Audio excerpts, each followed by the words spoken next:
Breaking news today, World War III, former U.S. Army officer explains why you cannot trust evil Kim Jong-un. The U.S. was on a path to war against North Korea, but fears dwindled when North Korean leader Kim Jong-un met for the first time with his South Korean counterpart and agreed to denuclearization of the Korean peninsula. But a former U.S. Army officer has warned Donald Trump must be wary of Kim's evil intentions.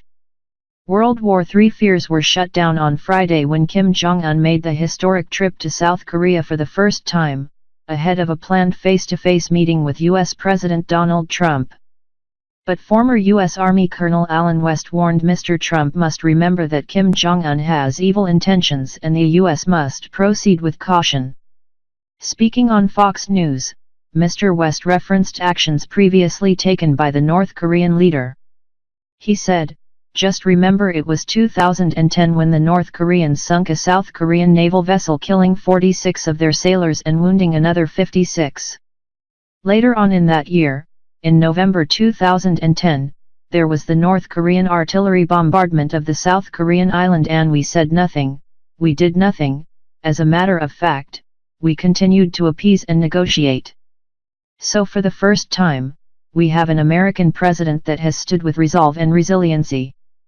But also let us remember that the Kim Jong-un is responsible for the death of an American citizen, Otto Warmbier, and there are 3 American citizens still being held as well as Japanese citizens. So, I understand him stepping across into South Korea, but this is a person that has a very dark past and has very evil intentions, and we cannot put that aside. So we have to still proceed with caution." Mr. Trump took credit for what took place at the Korea's summit but warned the U.S. will not be played like a fiddle. The U.S. president said, "When I began, people were saying that was an impossibility. They said there were 2 alternatives: let them have what they have or go to war." He added, "And now we have a much better alternative than anybody thought even possible. We are not going to be played, okay? We are going to hopefully make a deal, but if we don't, that's fine." Following the summit, Mr. Trump wrote on Twitter, "Korean War to end. The United States, and all of its great people, should be very proud of what is now taking place in Korea." Kim Jong-un and President Moon signed a declaration on Friday pledging to jointly eliminate nuclear weapons on the Korean peninsula.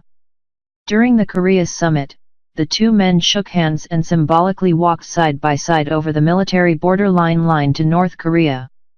The official declaration includes pledges to halt hostile acts between the nations, pursue a military arms reduction, and seek multilateral discussions with other countries such as the U.S.